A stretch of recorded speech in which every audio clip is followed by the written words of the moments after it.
IVM। भाई हम हिंदुस्तानियों को बतियाना बड़ा पसंद है। बंगाली में अड्डा, उड़िया में खोट्टी, कन्नड़ा में हरटे और हिंदी में पुलियाबाजी। इस कला के लिए हमारी हर भाषा में एक शब्द है। तो प्रणय और मैं तो अक्सर मिलकर पुलियाबाजी करते ही रहते हैं। हमने सोचा कि आपको भी इसमें शामिल कर लिया जाए। तो आइए प्रणय और सौरभ के साथ करते हैं पुलियाबाजी। हेलो सौरभ, कैसे हैं आप? बस प्रणय, वो कहते हैं ना, दर्द से ऐसा नाता रहा कि अब दर्द का एहसास भी जाता रहा। आप हर पुलियाबाजी के एपिसोड में ऐसे दर्दनाक शुरुआत करते हैं आजकल। अभी मतलब ऐसा ऐसा माहौल चल रहा है कि अभी क्या बोले। तो ठीक है, चलो दर्द की बात ही कर रहे हैं, तो आजकल चीन बहुत दर्द दिए दे रहा है इंडिया को, तो उसी के बारे में आज पुलियाबाजी करते हैं ना। हाँ, मतलब ये दर्द दर्द की कोई कमी नहीं है हमारे देश में। हाँ, ठीक है। अब बाहर से भी आ रहा है, अभी वैसे बाहर से दोनों भी दर्द आया, बाहर से ही आया है बाहर वैसे से भी तो। आया, पर हमारे हमारे खुद के गम कोई कम नहीं थे जो और उसमें ऐड होते जा रहे हैं। ठीक है, तो उसी के बारे में डिस्कस करते हैं। पहले सौरभ, पर मैं आपने ये थोड़ा ऑब्जर्व किया क्या कि अब हमारे भारत के दो मेन एडवर्सरीज है। अब पाकिस्तान तो है एक, और चाइना है। और हम तो कहते ही आ रहे हैं कि चाइना सबसे ज्यादा बड़ा एडवर्सरी है और उसके ऊपर हमारा ध्यान केंद्रित होना चाहिए। वो हम 10 साल से कहते आ रहे हैं, लेकिन आज शायद हम लोग अब देख रहे हैं चाइना को उस नजर से। लेकिन हम्म। आपने देखा गया कि चाइना और पाकिस्तान के विरुद्ध भारत का और भारतीय लोगों का जो नजरिया है वो बहुत अलग है। हाँ, नजरिया भी और रवैया भी। हाँ, दोनों दोनों बिल्कुल। दोनों में ही फर्क है। एक तो पाकिस्तान के साथ ना ऐसे जाति खुंदक रहती है, जैसे आपके अपने रिश्तेदारों के साथ रहती है ना। हाँ हाँ, तो, बिल्कुल। तो या तो ऐसा जाति प्रेम रहेगा बहुत लोगों को, या एकदम जाति खुंदक। हाँ हाँ। ठीक है। और चाइना ऐसा होता है जैसे कोई दूर के, कोई जैसे जंगल से वीरप्पन के गुंडे आके मार के चले गए, तो आप सोचते भी क्या किया जाए। क्या हमको पता ही नहीं वो क्या है, तो छोड़ हमको पता, देते। उनके बारे में कोई खास पता भी नहीं है, ये भी नहीं हम्म पता वो क्यों करते हैं। हाँ, और उनको हम क्या करें। हम्म हम्म हाँ, ये हमारे साथ क्यों। और दूसरा, और एक बड़ा फर्क तो मुझे ये लगता है, ठीक है ये तो हम आम लोगों की बात है कि हमें नहीं पता या कुछ, पर मेरे हम्म हिसाब से सरकार का भी रवैया अलग है। और सरकार के लिए तो हम ऐसा नहीं बोल सकते, सरकार को तो बहुत कुछ पता है। हम्म हम्म तो हम्म ये तो आम आदमी का एक जो नजरिया है वो एक बात है, सरकार का रवैया क्यों अलग है, ये ज्यादा इंटरेस्टिंग क्वेश्चन है। हाँ हाँ, बिल्कुल सौरभ। और आपने देखा होगा कि ये जो हालात हुए अभी पिछले कुछ दिनों में, उसमें कहीं भी भारतीय सरकार ने चीन का नाम तक नहीं लिया है। ना ही हाँ। किसी ऑफिशियल स्टेटमेंट में नाम लिया है। जो मोदी सरकार ने और उनके एमईए ने जो भी स्टेटमेंट दिया, उसमें चाइना का बिल्कुल नाम नहीं है। अभी मोदी जी ने जो स्टेटमेंट दिया था लद्दाख में, वहां पे भी चाइना का नाम नहीं है। हाँ, पूरी हम लोग स्पीच में, हाँ हाँ, पूरी स्पीच में नाम नहीं है, जबकि जब अगर पाकिस्तान होता तो पूरी स्पीच में पाकिस्तान पाकिस्तान, इमरान खान भरा होता। हाँ बिल्कुल। और जो ऐप बैन किया है हम लोगों ने, उसके नोटिफिकेशन में भी कहीं भी चाइना का नाम नहीं है। हम्म। ऐसा कहीं नहीं लिखा है कि ये चाइना के ऐप है इसलिए बैन कर रहे हैं। सिर्फ ऐसा लिखा गया है कि हमारी जो संप्रभुता है, सॉवरनिटी है, इन सब को हर्ट करने के लिए कुछ ऐप्स हैं और उनमें की लिस्ट दे दी है। और बस सिर्फ ये बात है कि वो सब 59 ऐप्स चाइनीज है। ऐसा कहीं नहीं लिखा है कि ये चाइना के ऐप हम बैन कर रहे तो हैं। ये तो अब, लेकिन ये बड़ी ऑब्वियस सी चीज है ना कि ऐसा क्यों है, क्योंकि हमको चाइना इतना ज्यादा शक्तिशाली देश है कि कहीं दिखता है ना कि कहीं एक डर है दिल में। बिल्कुल। हाँ, वो जैसे वो हैरी पॉटर में होता था ना, वोल्डेमॉर्ट को बोलते थे यू नो हु, नाम नहीं लेते हाँ हैं। हाँ ठीक है। हाँ, तो विलन का नाम लेने से ही घबराहट होने लगती है। बिल्कुल सौरभ। और मुझे लगता है ये सिर्फ आम दृष्टिकोण नहीं है भारतीय लोगों का, ये सरकार का नजरिया भी मुझे ऐसे ही लगा। क्योंकि मैंने देखा कि जब ये रिएक्शन लद्दाख में जो कुछ हुआ वो हुआ, उसके बाद भारतीय सरकार और भारत भारत के जो रिटायर्ड ऑफिशियल्स हैं, एनएसए जो पहले थे, काफी लोगों ने जो लिखे हैं आर्टिकल्स, उसको देखकर मुझे ऐसा लगता है कि हम लोग, चीन जब कुछ करता है हम लोग खुद अपने गिरेबान में देखने लग जाते हैं कि अरे चीन हमारे साथ ऐसे क्यों कर रहा है, हमने कुछ गलती कर दी क्या, हमने अगस्त 5 में कुछ कर दिया था कश्मीर में, शायद इसलिए कर रहे हैं। नहीं नहीं नहीं, हमने एक रोड बना दिया था वहां पे, इसलिए वो लोग कर रहे हैं। नहीं नहीं, अरुणाचल प्रदेश में पिछले साल कोई गया था, इसलिए कर रहे हैं। मतलब इसमें हम लोग अपने गलतियां देखने लग जाते हैं, बजाय ये देखने की कि चीन ही कुछ कर रहा होगा गलत। हाँ, और हमको एक्चुअली उन्हीं के ऊपर चढ़ना चाहिए कि बस तू ये क्यों कर रहा है। हाँ हाँ, हाँ। और दूसरा मेरे को ये भी एक चीज लगती है कि ठीक है, ये सरकार को शायद काफी कुछ पता है, लेकिन एक जो अंदर की चीन में जानकारी है उसमें कमी तो है ही, बिल्कुल है ना। तो बिल्कुल। इवन सरकार में भी हाईएस्ट लेवल पे भी एक थोड़ा सरप्राइज रहता है और एक कंफ्यूजन रहता है कि ये क्यों कर रहे हैं, हम्म इनका असली मकसद क्या है। जो एक थोड़ी चाइना की इंटरनल पॉलिटिक्स और उनकी इंटरनल डायनेमिक्स की समझ जैसे हमको पाकिस्तान की समझ है, वैसी चाइना की है नहीं। हाँ, वही पाकिस्तान के खिलाफ तो हमेशा हमारे पास जवाब रहता है। बाजवा ने इमरान खान का ध्यान हटाने के लिए ये कर दिया, या फिर ऐसे सब चीजें, थियरीज तो हम लोग बना देते हैं, पर चीन के खिलाफ हम लोग ये नहीं बना पाते। और ये सरकार के लिए भी सही है और हम आम नागरिक के लिए भी सही बिल्कुल बिल्कुल। और दूसरा एक वो डर वाली चीज भी, एक तो है। पता नहीं है, और दूसरा आई थिंक अब जो पिछले 20 साल में कहना चाहिए, पिछले इनफैक्ट पिछले 15 साल में जो एक बहुत ज्यादा गैप बन गया है चाइना और इंडिया के बीच में, तो हमारे रिसोर्सेज में भी बहुत ज्यादा फर्क है। तो उससे भी हमको अब फाइनली, तुमको क्या लगता है, मतलब हमने एक ही ठोस कदम उठाया चाइना के खिलाफ क्योंकि ऐप बैन कर दी। हम्म हम्म हाँ, तो आई डोंट नो, चाइना में लोग हंसते होंगे राइट, कि ठीक है भाई, हम तुम्हारी जो है, हम तुम्हारी थोड़ी सी जमीन लेंगे तो तुम हमारे 2 और ऐप बैन कर लो। हम्म। हाँ, ये तो अच्छा सौदा लग रहा होगा उनको। और मैं देखता हूँ जब पाकिस्तान की बात करते हैं तो शायद ये भी एक चीज है सौरभ, की पिछले जितने भी वॉर्स हुए हैं उसमें हम लोग जीते हैं पाकिस्तान से। पाकिस्तान छोटा पावर है, तो शायद उसके बारे में सोचना हमारे लिए एक मैनेजेबल प्रॉब्लम लगता है। तो हमको लगता है ठीक है, पाकिस्तान को मैनेज कर सकते हैं, इसीलिए उसके ऊपर हावी हो जाते हैं हम अक्सर। पर चीन जब आता है तो थोड़ी एक ये जो डर की भावना आपने बोली, उसकी वजह से हम लोग इतने एग्रेसिव नहीं हो पाते जैसा पाकिस्तान के खिलाफ। लेकिन ये भी मुझे लगता है ये थोड़ा साइकोलॉजिकल है ना प्रणय। अब जैसे हाल फिलहाल में, आई मीन, तुमने भी इस बारे में बताया था, तो जैसे ठीक है, 62 की लड़ाई में काफी चीन ने पिटाई करी थी, लेकिन उसके बाद 67 में इंडिया ने चीन को खदेड़ा भी था, हम्म 87 में भी हमने खदेड़ा था। हम्म अभी हाल फिलहाल में डोकलम में भी कोई हम ऐसे पीछे नहीं हटे थे। हम्म तो ऐसा भी नहीं है कि सी, दोनों न्यूक्लियर पावर है, और 62 में तो थे नहीं, अब दोनों न्यूक्लियर पावर है। हम हम्म पाकिस्तान के खिलाफ तो बहुत ज्यादा लक्ष्मण रेखा खींचते रहते हैं कि भाई न्यूक्लियर पावर है, कुछ हो नहीं सकता, लिमिटेड वॉर ही हो सकती है। तो चीन के खिलाफ हम भी तो न्यूक्लियर पावर है। बिल्कुल बिल्कुल। पाकिस्तान हमसे जितना छोटा है, हम चीन से उतने ही छोटे हैं।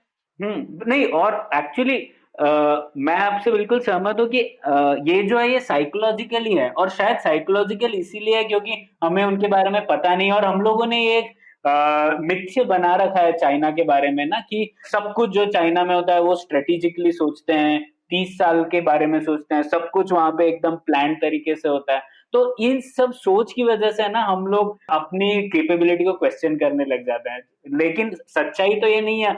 इनफैक्ट जो मिलिटरीली भी कई क्षेत्र ऐसे होंगे एलएसी में जहां पे भारत का वर्चस्व होगा, और भारत चीन को आसानी से खदेड़ सकता है। तो ये सब सत्य है, पर हम लोग की सोच ऐसे। हाँ, और कभी कभी आप हम खुद को क्या कहानी बताते हैं, मुझे लगता है एक तो थोड़ा नेहरू को नीचा दिखाने के लिए हम 62 की लड़ाई का इतना ज्यादा रोना रोते रहते हैं हाँ। कि ठीक है, उन्होंने अक्साई चीन ले लिया, लेकिन चीन अरुणाचल में भी तो उतना ही इंटरेस्टेड था। हम्म हम्म ले पाया क्या? हम्म। हाँ बिल्कुल, तवांग तो उनको अभी भी लगता है कि अरे भारत में कैसे है। भारत में कैसे रह गया, तवांग पे उनकी इतनी नजर कितने टाइम से है। हाँ, हम्म 62 में जबकि उन्होंने हमसे कहने को लड़ाई जीत भी ली, पर तब भी तवांग नहीं ले पाए थे। हम्म हम्म तो हम यही क्यों देखें कि हमने क्या खोया हुआ है, जो पाया हुआ है उसको हम क्यों छोड़ देते हैं और नजरअंदाज कर लेते हैं। हाँ। तो ये कहीं कहीं पे हमारी जो एक डोमेस्टिक पॉलिटिक्स भी है, मुझे लगता है शायद 62 की लड़ाई शास्त्री के अंडर में हुई होती, नेहरू की जगह ना, तो शायद उतना प्रॉब्लम नहीं होती। अच्छा।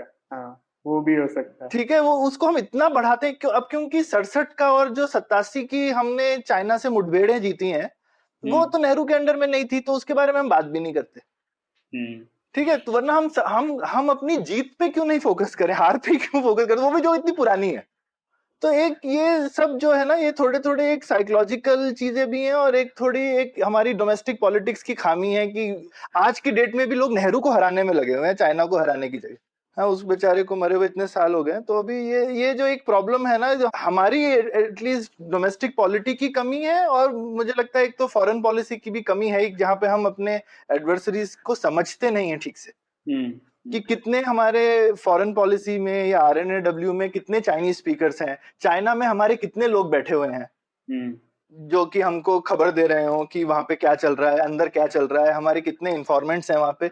ये सब तो अब काफी जाहिर बात है कि वो हम इन सब चीजों में वीक हैं। बिल्कुल। और शायद ये एक अच्छी बात है सौरभ, कि इस बहाने हम शायद अब सोच पाएंगे कि हमारा फोकस चीन की तरफ होना चाहिए, और ये सब जो इंस्ट्रूमेंट्स हैं, इंटेलिजेंस, मिलिट्री, ये सब को हम लोगों को और केंद्रित करना है चीन से निपटने के लिए। हाँ, पर यहाँ पे प्रणय प्रॉब्लम है, मतलब ये चीन वाली चीज तो जॉर्ज फर्नांडिस ने कितना पहले बोली थी ना, खुल्लम खुल्ला। हम्म। हाँ, हम्म। ये इवन कारगिल की लड़ाई के बाद उन्होंने बोला था कि भैया चीन से ज्यादा फोकस करो और पाकिस्तान पे कम करो। लेकिन हम्म। मुझे लगता है कहीं पर एक हमारी डोमेस्टिक पॉलिटिक्स की भी, जैसे जो बोलते हैं ना, पाकिस्तान को गाली दे करके हिंदुस्तान में वोट मिलते हैं, चीन को गाली दे करके कौन वोट देता है आपको? ये तो सही बात है, हाँ। ये मुझे लगता है काफी प्रॉब्लम है कि हिंदुस्तान का जो पॉलिटिक्स भी है इंटरनल, वो हिंदुस्तान को पीछे खींच रहा है इन सब कदमों को उठाने से। तो अभी मेरे को ये बताओ लेकिन कि हिंदुस्तान को, चलो जो हिंदुस्तान ने किया वो तो किया, पर तुमको क्या लगता है कि क्या कर सकते थे? सौरभ, मुझे तो लगता है कि बहुत सारे ऑप्शंस है भारत के साथ। सबसे पहले तो एक मिलिट्री जो ऑप्शन है, ठीक है, तो हम्म। जो चीन ने किया, जैसे हम कह सकते हैं, हम लोग भारत जहाँ पे पेट्रोलिंग करता था पहले, वहां पर चीन के लोग आ गए और उन्होंने काफी स्ट्रक्चर बना दिए वहां पे, है ना। तो वो सब चीज भारत भी कर सकता है कई एरिया में, और भारत शायद करता भी होगा, भारतीय आर्मी करती भी होगी। तो सबसे पहले तो हमें ये करना चाहिए। देखिए, चीन और भारत के बीच जो बॉर्डर है वो 3,500 किलोमीटर लॉन्ग है। कई क्षेत्रों में पूरी तरीके से भारत हावी है, कुछ क्षेत्रों में चीन हावी है। तो ऐसे एरिया अभी भी हैं भारत के पास, जो हम लोग एक टिट फॉर टैट कर सकते हैं चीन के अगेंस्ट। हम्म। तो हमें अभी तक कर लेना चाहिए था। क्यों नहीं कर पाए वो मुझे नहीं पता, पर अभी भी मौका है, शायद हमें उनको सीख सिखानी चाहिए थी उसी वक्त। बिल्कुल, आई मीन, और ये थोड़ा अच्छा है, थोड़ा आड़ा तरीका है, सीधे सीधे लड़ाई करने की जरूरत नहीं है, क्योंकि लड़ाई कौन चाहता है, लड़ाई बढ़े ना बढ़े तो अच्छी बात है, लेकिन हम बोल सकते हैं चलो तुम इधर घुस आए तो हम दूसरी जगह 10 किलोमीटर घुस गए। और जितना मैंने बात की है सौरभ मिलिट्री स्पेशलिस्ट से, और जो मिलिट्री में रह चुके हैं, वो बोलते थे कि ऐसा ही होता है जनरली, हम्म। और ये सब टैक्टिकल तरीके से सॉर्ट आउट हो जाता है, कि अगर चीन ने इस तरफ किया तो उसी सेक्टर में सिग्नल आ जाते हैं कि तुम ऐसे ही उनके साथ कर लो, और फिर वो सेटल हो जाता है। लेकिन इस बार ये सब नहीं हो पाया, और चीन ने इसको काफी हद आगे तक लेके गए। तो इसलिए मुझे लगता है कि उनका एक मकसद सिर्फ ये यहाँ पर कैप्चर करके रहना नहीं था, उनका मकसद शायद भारत को चैलेंज करना था, और इसीलिए वो अब भूटान में भी कुछ हरकतें कर रहे हैं, और नेपाल में भी उनका कुछ चल रहा है। तो ये सब एक बड़ी बात लग रही है, सिर्फ एक छोटी सी टैक्टिकल हरकत नहीं लग रही है। एक जगह, और ये कोई ऐसी चीज भी नहीं लग रही जो कि आजकल में खत्म हो जाएगी, शायद लंबा चलने वाला है। तो अगर, और खासकर ये लंबा चलने वाला है, तो हमारे पास ऑप्शंस होने चाहिए। तो एक हम्म। तो चलो ये बॉर्डर पे हो गया, लेकिन हमको क्या उसी जगह जवाब देने की जरूरत है, हम किसी और क्षेत्र में जवाब नहीं दे सकते? बिल्कुल। तो और सौरभ, एक ये तो मिलिट्री पार्ट हो गया। दूसरी चीज हमें देखनी है कि हमें ये तो रियलाइज करना है कि इस हालात में चीन का पावर भारत के पावर से एटलीस्ट इकोनॉमिक तौर पर ज्यादा है। तो हमें एक और ऑप्शन रहता है कि दूसरे देशों के साथ हम लोग कंबाइन करें अपना पावर और बैलेंस कर पाए चाइना को। तो ऐसी काफी चीजें हैं, काफी देश हैं जो चीन के विरुद्ध हो रहे हैं, है ना। तो जापान, ताइवान, वियतनाम, ये सब लोग तो काफी टाइम, ऑस्ट्रेलिया भी। ऑस्ट्रेलिया, यूएस, तो इन सब देशों के साथ हम लोग पॉलिटिकली भी काफी कुछ कर सकते हैं चीन को नुकसान पहुंचाने के लिए। और देखिए, चीन मतलब हम जब बात करते हैं वो सिर्फ एक कम्युनिस्ट पार्टी की बात कर रहे हैं हम, क्योंकि कम्युनिस्ट पार्टी कंट्रोल करती है काफी लेवल्स ऑफ पावर को। तो कम्युनिस्ट पार्टी को बहुत सारी चीजें हैं जिनको हम लोग उन्हें आसानी से दर्द पहुंचा सकते हैं ना, उनको हर चीज से प्रॉब्लम रहता है। उनको आप ताइवान से सिर्फ ताइवान को हाय हेलो बोल दोगे तो भी प्रॉब्लम हम्म हम्म होगा, आप हांगकांग के ऊपर एक स्टेटमेंट निकाल दोगे तो भी उनको प्रॉब्लम होगा। तो उनकी इतनी दुखती रग है, हम लोग कोई कई दुखती रग को कभी भी यूज कर सकते हैं, हम्म तो हम लोग नहीं कर रहे हैं अभी तक। तो ये मुझे कभी लेकिन समझ में नहीं आता है, मतलब हम जैसे ताइवान को डिप्लोमेटिक स्टेटस क्यों नहीं दे देते? हाँ, हाँ, वही। इसमें क्यों हमको डर लगता है? क्या क्या उखाड़ लेगा? या फिर दलाई लामा को एक डिनर पे ही बुला ले मोदी जी, हाँ, या राष्ट्रपति बिल्कुल। भवन में मोदी जी ना भी डायरेक्टली बुलाएं उनको, तो इसी इतनी सी चीज से भी तकलीफ, या फिर दलाई लामा को तवांग भेज जाने दें, हम्म। है ना, उससे तो उनको और तकलीफ हो जाएगी। बिल्कुल, बहुत तकलीफ होते हैं। पर वही है, तो हमें हमें ऐसे लगता है कि कुछ भी ये चीजें करेंगे तो चीन हम पर बहुत कुछ कर सकता है शायद। पता नहीं, मुझे नहीं लगता क्या कर सकता है, हमारी आर्मी भी उतनी इक्विप्ड है जैसा हम लोगों ने डिस्कस किया, तो हाँ, क्या कर पता लेगा? नहीं। फाइनली फाइनली न्यूक्लियर हाँ, पावर्स हैं दोनों, हाँ। ठीक है, तो एक हद से आगे बढ़ नहीं सकते, हम्म, ठीक है। और आई मीन ठीक है, अगर झड़प करनी है बॉर्डर पे तो कर लो यार, हम्म। हाँ, आई मीन उससे करना चाहते हो, ठीक है। आई मीन अगर सामने वाले को पता चल जाए कि आप लड़ाई से कतरा रहे हो, फिर तो आप पहले ही हार गए ना। हाँ। हम्म। तो आप लड़ाई करना नहीं चाहते, उसके लिए जरूरी है कि आप सामने वाले को कभी ये नहीं जताना चाहिए कि हम लड़ाई से कतरा रहे हैं। हम्म। तो अभी मेरे को लगता है कि ये ओवरऑल सिग्नलिंग में चाइना ने बहुत ये जताया कि हम लड़ाई से नहीं कतरा रहे हैं, पर हमने काफी जगह ये दिखा दिया कि हमको लड़ाई से कतराना है। हम्म। भले ही लड़ाई अवॉइड तो सब करना चाहते हैं, और लड़ाई क्यों करें, लेकिन हम्म। ऐसा पोजीशन नहीं दिखानी चाहिए ना। ठीक है। और सौरभ, कितनी सारी और चीजें, अब देखिए जो शिनजियांग है और उसमें उइघुर लोगों के साथ कितना अत्याचार हो रहा है, वो होगा। हम लोग एक वेबिनार तो करवा सकते हैं ना उइघुर कांग्रेस का।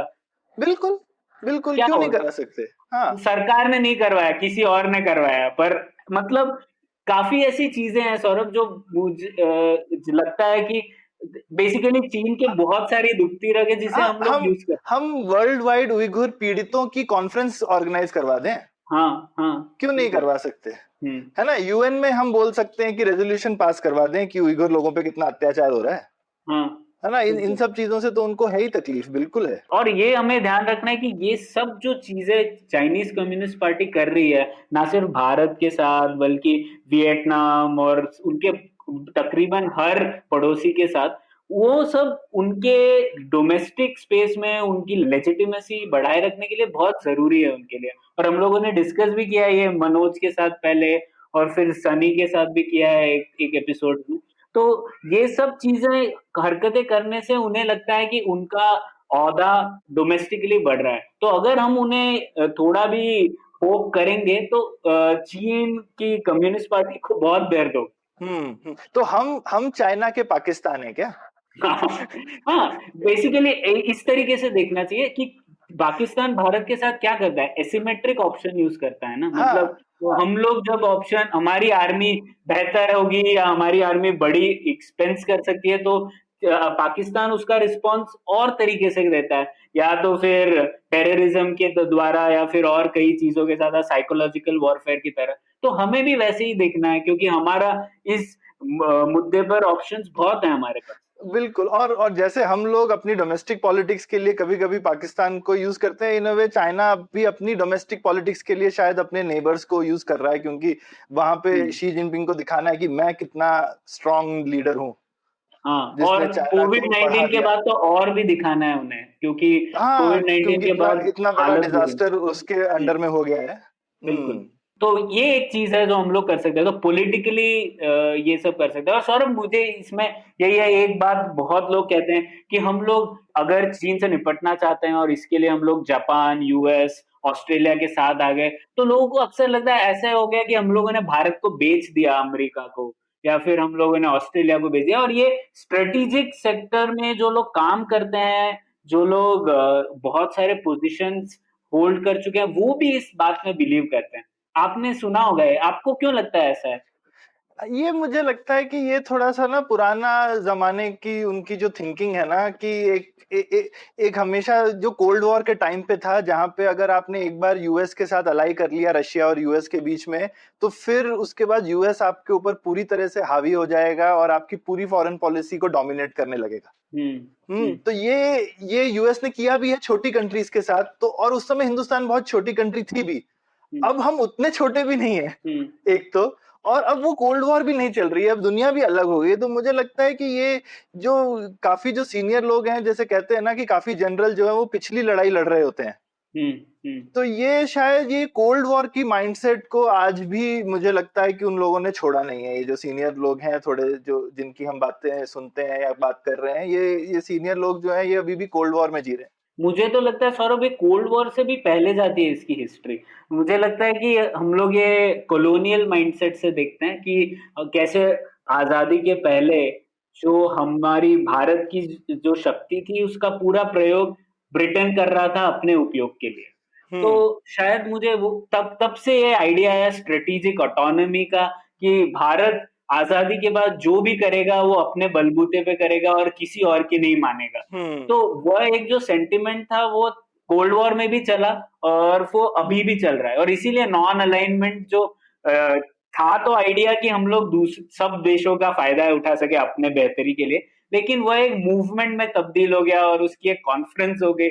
और उस आइडिया को हम लोग आज भी लेकर चले आ रहे हैं। तो स्ट्रेटेजिक ऑटोनॉमी, तो भारत अभी भी स्ट्रेटेजिक ऑटोनॉमस है। और अगर हम लोग यूएस की सहायता ले या जापान की सहायता ले, तो फिर भी हम लोग, ऐसा तो नहीं है कि हम लोग बेच रहे हैं भारत को। हाँ, और ये तो एक फॉरेन पॉलिसी है, किसी भी लड़ाई वगैरह में एलाइज बनाना तो एक आपकी चॉइस है ना, और बिना एलाइज के कौन दुनिया में जीत सकता है। हाँ। तो आपको हमेशा आप कौन एलाई चुनते हो, ये तो एक काफी स्ट्रेटेजिक डिसीजन होता है। तो ये आपका स्ट्रेटेजिक डिसीजन है ना कि आप किसके साथ एलाई कर रहे हैं। हम्म तो ये चीज से पता नहीं मुझे, मतलब ये तो हमने अर्थशास्त्र का भी जो एपिसोड किया था उसमें, मतलब एलाइज कौन एलाई होना चाहिए और कैसे एलाई चूज करना चाहिए, ये एक बहुत ही इंपॉर्टेंट स्ट्रेटेजिक डिसीजन होता है। हम्म तो नॉन अलाइन मूवमेंट को इस तरह से इंटरप्रेट करना कि हम किसी के एलाई नहीं बनेंगे कभी, ये तो मूर्खता है।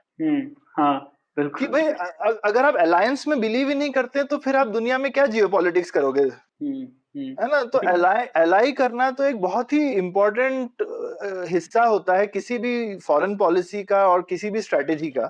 और आज आप एक से एलाई करोगे, कल दूसरे से करोगे। ये भी हम्म सोचना कि आप परमानेंट किसी के फ्रेंड नहीं होते हो, कभी किसी के परमानेंट एनिमी नहीं होते हो। आज हम शायद चाइना के खिलाफ यूएस से एलाई कर रहे हैं, पर हो सकता है कभी और हम ये चाइना से एलाई करें यूएस के खिलाफ, हु नोस। हम्म तो ये बिल्कुल। आई थिंक ये कॉन्फिडेंस होना चाहिए हमको कि हमने अपने आप को बेच दिया टाइप वाला सेंटिमेंट अगर, हाँ, मैंने इसको कॉलोनियलिज्म से नहीं जोड़ा था, पर हाँ, अगर ये नॉन अलाइन मूवमेंट और नॉन अलाइन मूवमेंट भी मुझे लगता है एक थोड़ा कोल्ड वॉर का इम्पैक्ट था। हम्म और मुझे लगता है वो ठीक है, कोल्ड वॉर में हमने किया, लेकिन एलाइज तो आपको रखने चाहिए। ये सोचना कि आप बिना एलाइज के सरवाइव कर सकते हो या अपनी स्ट्रेटेजी खेल सकते हो, तो ये तो आप खेल ही ठीक से नहीं खेल रहे।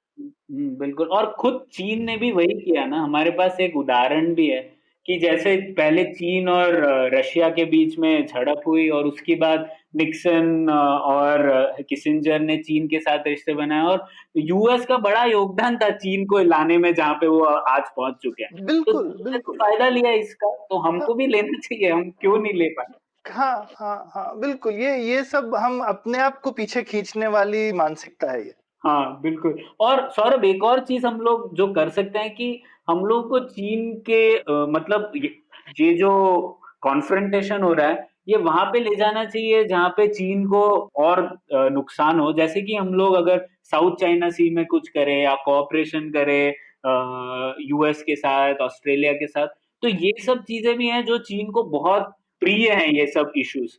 तो अगर हम लोग वहां पर कुछ उनको दर्द दे पाए, तो वो लोग हमारी यहाँ पर जो हमारे बॉर्डर पर हमारी ऑप्शंस को और ज्यादा रिस्पेक्ट करें। बिल्कुल बिल्कुल। और लड़ाई तो जैसा हमेशा बोलते ही है कि लड़ाई को अपने बॉर्डर से दूर ले जाने में ही समझदारी है। हम्म तो अगर हम बिल्कुल। अपने बॉर्डर की जगह रिटेलिएशन साउथ चाइना सी में करें, तो बिल्कुल हमारे ऑप्शंस खुलते ही हैं इसके। और मेरे हिसाब से भारतीय नेवी काफी सक्षम है ये करने के लिए। तो इसमें मेरे को एक और चीज पूछनी थी, अब खैर सीडीएस वगैरह बन रहा है, लेकिन क्या इंडिया का स्ट्रेटेजिक माइंडसेट थोड़ा आर्मी फोकस ज्यादा है, हम अपनी बाकी ऑप्शंस को देखते नहीं है ठीक से। हाँ वो तो है सौरभ, क्योंकि आर्मी फोकस किस लिए है, क्योंकि हमारा फोकस पाकिस्तान है। हम्म। जब हम्म। पाकिस्तान फोकस है, और दूसरा पाकिस्तान से हम क्या चाहते हैं कि पाकिस्तान जम्मू एंड कश्मीर में टेररिज्म रोके। तो मतलब हमारा फोकस दो तरीके का हो जाता है। एक, हम लोग पाकिस्तान को कैसे का लैंड हड़प ले अगर वो कुछ इस तरह की हरकत करे जिससे कि हम लोग उनको रोक पाए। तो इसीलिए हमारी जो 3 स्ट्राइक कोर है आर्मी में, वो सब पाकिस्तान की ओर फोकस्ड है ना। और दूसरी बात है कि हम लोग टेररिज्म से जूझ रहे हैं, तो हम लोग जम्मू एंड कश्मीर में कैसे टेररिज्म रोक पाए उस पर हमारा फोकस है। इन सब चीजों के लिए तो आर्मी चाहिए। तो हम लोगों का अगर फोकस पाकिस्तान रहेगा तो हम लोग वही सोचेंगे। अगर हम लोग चाइना की तरफ फोकस करेंगे तो हम लोगों को लैंड बॉर्डर, साथ ही साथ इंडियन ओशन जो हमारी स्ट्रेंथ है, उसकी तरफ देखना पड़ेगा। बिल्कुल बिल्कुल, क्योंकि चाइना के साथ में आई मीन ठीक है, लैंड बॉर्डर काफी बड़ा है, लेकिन हमारा हमारे पास बहुत सारे ऑप्शन है इंडियन ओशन में उनके खिलाफ। बिल्कुल हाँ, और इंडियन ओशन में हमारे पास एडवांटेज है, उनके पास नहीं है।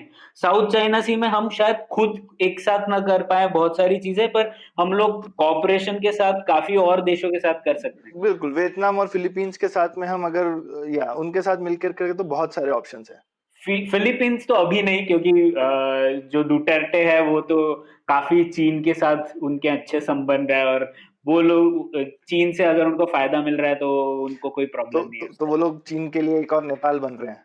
हाँ, तो वियतनाम, जापान, ऑस्ट्रेलिया, इंडिया जो क्वाड कंट्रीज है, इनफैक्ट अगर आप यूएस को निकाल भी दे तो ये 3-4 कंट्रीज को हम लोग कंबाइन करें तो इनका जीडीपी चीन से ज्यादा हो जाता है। और हम लोग के पास काफी ऑप्शंस है, शायद हम लोग ये भी सोच पाए कि ट्रेड कैसे ओपन कर दे इन चारों कंट्रीज के बीच शुरुआत के लिए, और उससे हम लोग और ऑप्शंस बना सकते हैं। और अगर चाइना के खिलाफ कुछ इकोनॉमिकली करना है तो चारों मिलके करें, हाँ। है ना, बजाय इसके कि हम अकेले अकेले कुछ करें। तो चलो ये ठीक मौका है इकोनॉमिक ऑप्शंस पे लाने का। तो एक तरह से हमने इकोनॉमिक ऑप्शंस, जो हमने एक ही इकोनॉमिक ऑप्शन चूज किया वो था ऐप बैन करने का।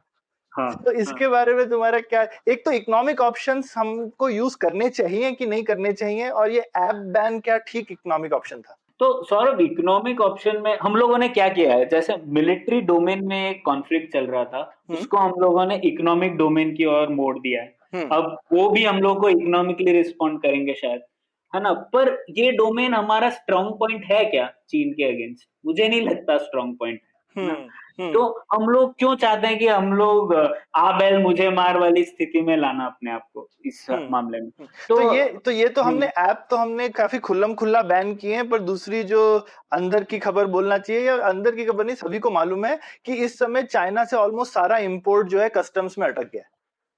ये मैंने सुना, आप ही कह रहे थे। हाँ। हाँ हाँ हाँ, ऑलमोस्ट जितने इंपोर्टर थे इंडिया में, जो भी इंपोर्ट होता है चाइना से, कस्टम वाले इसको छोड़ ही नहीं रहे हैं। हम्म। ठीक है, तो ये एक हम लोगों ने एक तो थोड़ा सा बोल करके कार्रवाई करी है, और एक ये बिना बोले करी है, और कुछ लोग अपने टीवी भी तोड़ रहे हैं, राइट। तो ये हम्म। ऐसी तीन तीन तरीके की कार्रवाई हम लोग कर रहे हैं चाइना के खिलाफ। तो, हाँ।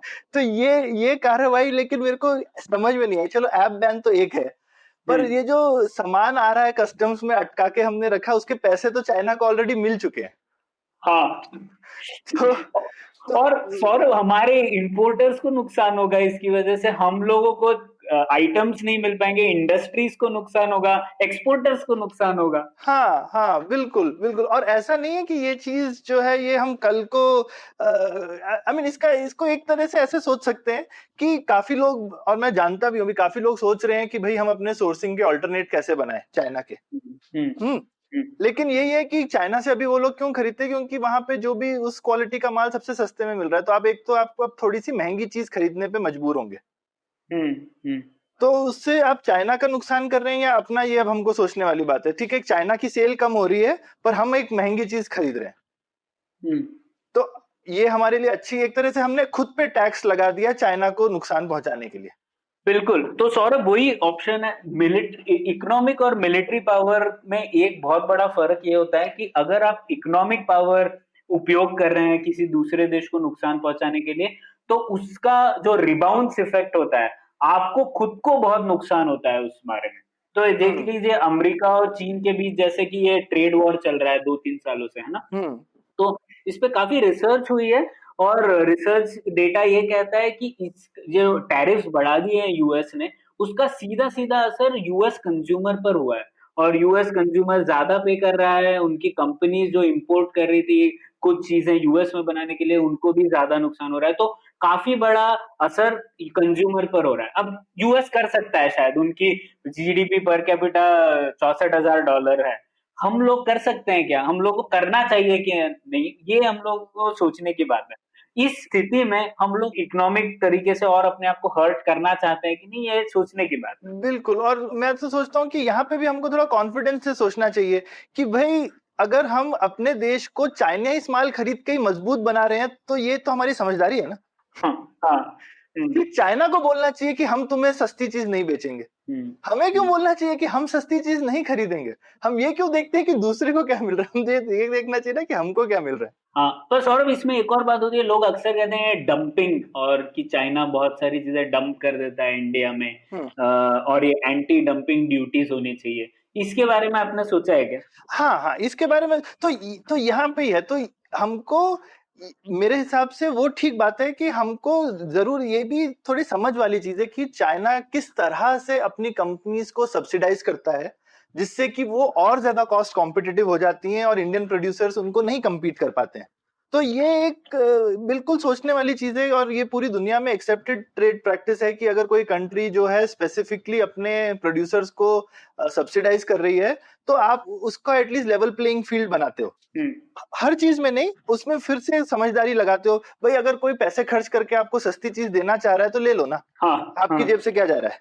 हाँ, लेकिन उसका एक दूसरा जो एक नुकसान है कि अगर लेकिन वैसी ही चीज आपके देश में भी बनती है तो आपके प्रोड्यूसर खत्म हो जाते हैं। तो ये एक आपका नुकसान भी है कि आपके देश का एम्प्लॉयमेंट थोड़ा सा कम होता है उस एरिया में। और बिल्कुल ही आपकी प्रोडक्शन कैपेसिटी चली जाए तो उसके साइड इफेक्ट भी हैं कि भाई आप फिर कुछ बना ही नहीं सकते अपने देश में, क्योंकि एक बेसिक इंडस्ट्रियल लेवल जो है आपके देश का वो मिट जाता है। तो आपको एक एक उसकी चीज की, तो मुझे लगता है ट्रेड जो है ना उसमें बहुत ही ज्यादा ब्लैक एंड व्हाइट नहीं रहना चाहिए कि या तो बिल्कुल ही होना चाहिए या नहीं होना चाहिए। थोड़ा ये सूझबूझ वाली चीज है कि कहाँ पे आप दिमाग लगाओ, कहाँ पे नहीं लगाओ, कब आपको एंटी डंपिंग ड्यूटी लगानी है, कहाँ नहीं लगानी है। मैं एक सिंपल एग्जांपल देता हूँ, क्योंकि मैं तो चाइना से थोड़ा डील करता हूँ इंपोर्ट वगैरह के लिए। उन्होंने काफी एक अच्छी सी हिडन सब्सिडी देते हैं अपने एक्सपोर्टर्स को, या दे रहे थे एटलीस्ट कुछ टाइम पहले तक। इंडियन पोर्ट तक शिपिंग फ्री है। ओह अच्छा। ओके। ठीक है। तो अब ये चीज कहीं पकड़ में भी नहीं आती है, क्योंकि भाई ये चीज आप जो है किसी शिपिंग कंपनी के थ्रू ऑफर कर दो। आप एक पीएसयू चल, मान लो इंडियन पोस्टल सर्विस जो है वो बहुत सस्ती और बहुत अच्छी हो, और वो बोले कि मैं इंटरनेशनल शिपिंग दूंगा इंडियन प्रोड्यूसर्स को, वर्ल्ड बीटिंग प्राइस पे। ठीक है, अक्सर फ्री। मान लो बोले भाई 50 पैसे में आप कोई भी सामान दुनिया में कहीं भी पहुंचा लो, ठीक है, खर्चा भारत सरकार का। तो इससे इंडियन एक्सपोर्टर्स को तो बहुत फायदा होगा ना। हाँ, अब हम ऐसा, और इस चीज के ऊपर कोई एंटी डंपिंग चार्ज वार्ज भी नहीं लगेगा, क्योंकि आप डायरेक्टली थोड़ी कर रहे हो। ठीक है, तो ये मेरे को लगता है जैसे चाइना ने बहुत क्लेवर तरह से कुछ कुछ चीजें सब्सिडाइज करी हैं कि भाई उनको दूर रहने का नुकसान नहीं है। इट इज एज इफ कि उनकी फैक्ट्री इंडिया में ही है, तो जो भी ट्रांसपोर्टेशन का चार्ज था वो खत्म हो गया।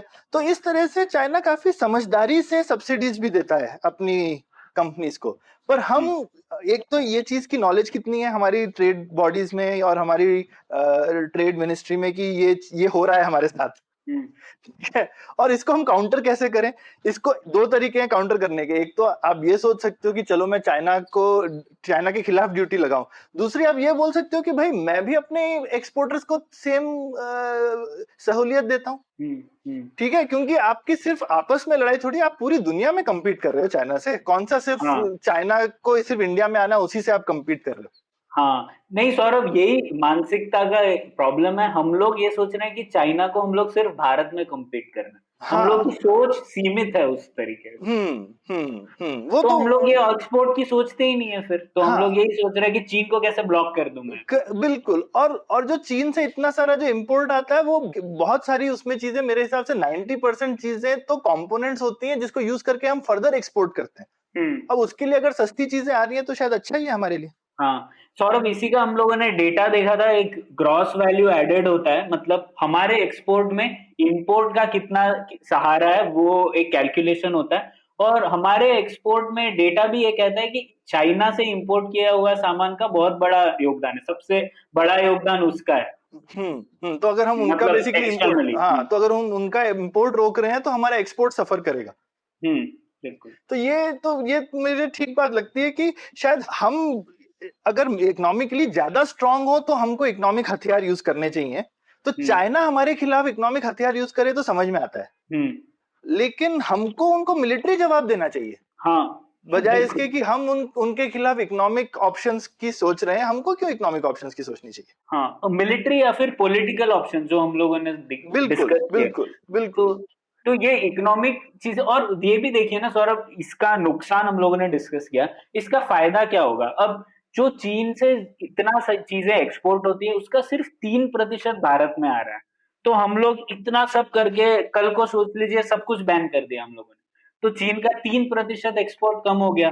उससे उनको क्या फायदा होगा? वो हमारी तरफ अपना रवैया थोड़ी ना बदल लेंगे उसकी वजह से। और ये भी नुकसान किसको हुआ? चीन की किसी कंपनी को हुआ, ना कि डायरेक्टली कम्युनिस्ट पार्टी को हुआ ना। और हम कभी भी उसको जीरो नहीं कर पाएंगे यार। ये पूरी दुनिया को मालूम है कि भाई अगर आप चाइना से रोकोगे चीज तो वही माल जो है आपको दुबई और सिंगापुर के थ्रू आपके कंट्री में आने लगेगा। बिल्कुल बिल्कुल। ऐसा थोड़ी है कि अब ईरान के खिलाफ इतने सब बैन वैन लगाए, यूएस ने इतनी जान लगाई, पर क्या फिर सामान दुबई के थ्रू चला जाएगा? हाँ बिल्कुल। तो ये इसके तरीके, आप सामान को रोक थोड़ी सकते हो। फाइनली कहीं ना कहीं से तो आएगा। आप हर सामान को खोल के चेक करोगे उसके अंदर क्या लगा। अगर आप पूरे सामान में कुछ भी चाइना से नहीं लगा होना चाहिए तब तो फिर आप गए काम से। हाँ। ठीक है, चाइना इतनी बड़ी क्या कहते हैं हिस्सा है ग्लोबल इकोनॉमी का कि आप सब कुछ तो थोड़ी रोक सकते हो वहां से। तो ये एक बहुत ही अगर कोई ये सोचता भी है कि ये इफेक्टिव तरीका है, चाइना को कोई नुकसान नहीं होगा। हम अपनी कॉस्ट 5 से 10% बढ़ा देंगे हर चीज की। ठीक है, या तो हम एंटी डंपिंग से बढ़ा सकते हैं, या फिर वो क्योंकि दूसरे देश से राउट होके चीजें आने लगेंगी जल्दी से, तो उससे तो अभी लोग जो सप्लायर नए ढूंढ रहे हैं, बेसिकली कोई डिस्ट्रीब्यूटर थाईलैंड में कंपनी खोल लेगा, वो इंपोर्ट करेगा चाइना से और हमको एक्सपोर्ट करेगा, 5% का अपना मार्जिन ऐड कर देगा। हाँ। हमको क्या फायदा हुआ? बिल्कुल। थाईलैंड सरकार का फायदा हुआ है, चाइना को उतना ही पैसा मिल रहा है, थाईलैंड सरकार को एक एक्स्ट्रा पैसा मिल रहा है और थाईलैंड में एक एक्सपोर्टर और पैसा कमा रहा है। ठीक है, ये तो ठीक बात बोली सौरभ आपने। ये गुड्स की बात हो गई। इन्वेस्टमेंट के बारे में आप क्या कहते हैं? जैसे सरकार ने अभी रिसेंटली एफडीआई पॉलिसी है उसमें थोड़ा सा बदलाव लाया, और उसमें भी चीन का नाम नहीं लिया। ठीक है, उसमें बोला कि भारत के जितने भी नेबर्स हैं उनसे अगर कुछ इन्वेस्टमेंट आ रहा है तो उसके लिए आपको सरकार की परमिशन की जरूरत है। हाँ, और ये हर सेक्टर में उन्होंने कर दिया। तो इसमें मतलब कह तो ये यही रहता, हम थोड़ी ना नेपाल से इन्वेस्टमेंट से डरते हैं, हम लोग चीन की खिलाफी करना चाहते हैं, है ना? तो ये इन्वेस्टमेंट भी हम लोग अगर रोक देंगे तो इसमें हमको ही नुकसान होगा ना। आपको क्या लगता है? आप तो कंपनी चलाते हैं एक, तो आपको क्या लगता है? हाँ, नहीं, मुझे तो लगता है कि फिर से हमको इसमें ऐसे ही सोचना चाहिए कि अगर आप अपने दुश्मन का पैसा लेकर के समृद्ध हो सकते हो, इससे ज्यादा चालाकी की क्या बात हो सकती है? ठीक है, तो अगर चाइना आपको पैसा दे रहा है तो वो बेवकूफ है ना, आप ले नहीं रहे हो तो आप बेवकूफ हो। हाँ बिल्कुल। नहीं वही सौरभ, फिर तो पर फिर से क्योंकि अगर मान लो हमारी लड़ाई होती है तो जिसके पास पैसा है उसको लड़ना चाहिए, या जिसने पैसा दिया उसको डरना चाहिए? हाँ बिल्कुल बिल्कुल। हाँ, अब तो हम लोगों ने पैसा ले लिया, अब आपको हाँ, क्या अभी क्या कर लो। पैसा मैंने ले लिया, अभी तो क्या करेगा यार? है स्पेशली मुझे लगता है खासकर ये सड़कों वड़कों का पैसा यार। तो आप बोल सकते हो चलो कुछ सॉफ्टवेयर वॉफ्टवेयर है, तुम दूर से बोलोगे मैंने लॉक कर दिया, ठीक है, आगे से तो तुम्हारी ऐसी मैं डिपेंडेंस बना दूंगा कि कल को मैं लॉक कर। भाई सड़क बना दी, तुम सड़क का क्या करोगे? ले जाओगे क्या अपने साथ वापस? बिल्कुल। ठीक है, तो हमको तो बोलना चाहिए तुमको जितनी सड़कें बनानी है बनाओ इंडिया में। हाँ, नहीं सौरभ, मैं तो इसको एक और स्टेप ले जाऊंगा। सॉफ्टवेयर में भी क्या प्रॉब्लम है? हम लोग ये कह सकते हैं कि ठीक है, हमारे कुछ स्ट्रेटेजिक सेक्टर्स हैं जिनमें हम लोग नहीं चाहते चीन को, जैसे 5G इंफ्रास्ट्रक्चर में हम लोग नहीं चाहते चीन को, क्योंकि हमारा पूरा कम्युनिकेशन इंफ्रास्ट्रक्चर हम अपने एडवर्सरी को नहीं दे सकते। वो तो एकदम घटिया स्ट्रेटेजी होगी। वो लोग कल को बिल्कुल। कम्युनिकेशन इंफ्रास्ट्रक्चर बंद कर सकते हैं। लेकिन अगर वो चीप फोन देना चाह रहे हैं, हाँ सस्ते फोन दे रहे हैं, या फिर हमारे बैंगलोर का कोई एडटेक स्टार्टअप पैसे उठा रहा है चाइना के इन्वेस्टर से, तो हमें क्यों प्रॉब्लम होना चाहिए? देखो, तो उसमें मैं ये बोलूंगा कि हमको पैसे कहीं पे भी ले लेने चाहिए, हमको सामान लेते हुए सोचना चाहिए। चाहे हार्डवेयर भी हो, मान लो कोई सेल टावर कंपनी इंडिया की चाइनीज इन्वेस्टमेंट उठा रही हो, तो क्या फर्क पड़ता है? हमको ये देखना चाहिए कि कंपनी में कंट्रोल किसका है। एज लॉन्ग एज सो पैसा तो किसी से भी आ सकता है ना, तो कंपनी में इन्वेस्टमेंट किसका है और कंपनी में कंट्रोल किसका है और वो सॉफ्टवेयर पे हमारा कितना कंट्रोल है, ये देखना चाहिए। और खासकर जैसे तुमने बोला जो नॉन स्ट्रेटेजिक सेक्टर है उसमें तो हमको सोचना ही नहीं चाहिए एकदम, क्योंकि बिल्कुल। अभी हमारे देश में पैसे की तो कमी है ना, हमको और इन्वेस्टमेंट चाहिए। अभी चाइना अगर पैसा देना चाहता है तो ले लो हाँ है, और बिल्कुल। उनको 10 बार सोचना चाहिए कि कल को उनका पैसा फंस जाए गलत जगह भाई। हाँ तो ठीक है, हम क्यों सोचें, जो पैसा दे रहा है उसको सोचना चाहिए, लेते हुए पैसा ज्यादा सोचना ही नहीं चाहिए कभी। हाँ एक्चुअली वो स्वामीनाथन अय्यर ने भी बहुत अच्छा आर्टिकल लिखा था कि भारत में इन्वेस्टमेंट का रिस्क हमेशा इन्वेस्टर के पास होता है। हाँ हम थोड़ी ना रिस्क लेते हैं उनको पैसे अगर वो इन्वेस्ट बिल्कुल, करते। हाँ लेकिन पैसे। हमारी सोच अभी भी ऐसी है सौरभ की चीन या फिर अमेरिका या फिर और कोई देश भारत में बहुत इन्वेस्ट कर रहा है तो वो हमें खरीद लेगा, ऐसी सोच है अभी भी। हाँ मतलब क्या खरीद लेगा, खरीदो ना यार। ठीक है, मतलब हम तो दे आ रहे हैं बहुत, मतलब अच्छा है ना, देश की चीजों के दाम बढ़े, देश में पैसा आए। और ये मैं बोलूंगा सिर्फ हिंदुस्तान में नहीं, बहुत जगह पे माइंडसेट है, लेकिन बाकी जगहों पे ये थोड़े कम लोग, जैसे जापानीज कंपनीज यूएस में बहुत कुछ खरीद रही थी तो यूएस वाले लोगों ने बहुत हल्ला मचाया था कि अरे जापानी लोग यूएस को पूरा खरीद लेंगे। पर करेक्ट। हल्ला हाँ। मचाया था लेकिन उन्होंने रोका नहीं। हम्म। जापान ने यूएस की कितनी बड़ी बड़ी चीजें खरीद ली। हम्म। ठीक है, हम्म। लेकिन ठीक है, उससे क्या नुकसान हुआ, यूएस ने और नई चीजें बना ली ना उसके बाद, वो पैसा हम्म। आने से, कि आप हाँ। पुरानी चीज को ही लेकर के बैठे हुए हो। ठीक है, पहली बिल्कुल। बार सोनी ने यूनिवर्सल स्टूडियोज वगैरह खरीद लिया था तो लोगों ने इतना हल्ला मचा लिया था। यहाँ पे अगर यशराज स्टूडियोज खरीद लिया किसी चाइनीज एंटरटेनमेंट कंपनी ने तो हल्ला मच जाएगा। हाँ ठीक है, पर खरीद लो ना यार। हम्म। ठीक है, हम्म। हम क्या फर्क पड़ जाएगा, मतलब तुम एक मूवी हाउस खरीद लोगे तो खरीद लो। हाँ तो बिल्कुल। ये, या फिर कोई बड़ी बिल्डिंग खरीद लो, एयर इंडिया बिल्डिंग खरीद लो, हम्म। तो होगा कि भाई हम्म। आप तो देश की संपत्ति भी बेच रहे हो। ठीक है भाई, लेकिन ले लो ना संपत्ति, उससे हम हिंदुस्तान में अगर कैपिटल आ रहा है तो उसका हमको फायदा ही है ना।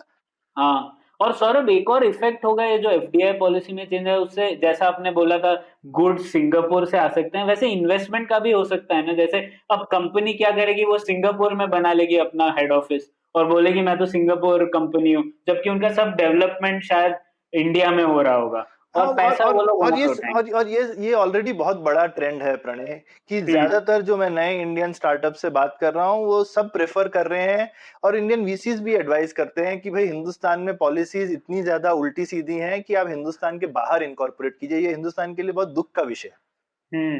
हम्म। कि हम जितना भी बाकी हल्ला मचा रहे हैं ईज ऑफ डूइंग बिजनेस का, स्टार्टअप इंडिया वगैरह वगैरह, और जब आप इस तरीके के फंडिंग ऑप्शंस रिस्ट्रिक्ट करते हो इंडियन कंपनीज के लिए, तो इंडियन कंपनीज बिल्कुल बाहर जाके, जैसे फ्लिपकार्ट ने किया ही था ना। हाँ। और वो फ्लिपकार्ट ने जो 2012 में ट्रेंड शुरू किया है वो उसके बाद रुका नहीं है। हम्म। 8 साल बाद वो बढ़ रहा है। पहले उन्होंने बड़े होके किया था, अब लोग शुरू से कर रहे हैं कि हम्म। आप बाहर कंपनी हेड ऑफिस बाहर बनाइए, ताकि फिर वहां पे आप शायद चाइना से भी ले सकते हो पैसा, रशिया से भी ले सकते हो, जिससे भी ले सकते हो, और इंडिया में हाँ। आप एक सब्सिडरी बनाओगे और काम करोगे। हम्म। तो तो ये उससे हमें नुकसान ही चीजों हुआ के ना तरीके, सौरभ। सब तरीके तो बहुत सारे हैं, और इससे क्या हुआ, हिंदुस्तान को एक नुकसान हुआ ना, आप कुछ हाँ। टैक्स भी लूज करोगे फ्यूचर में।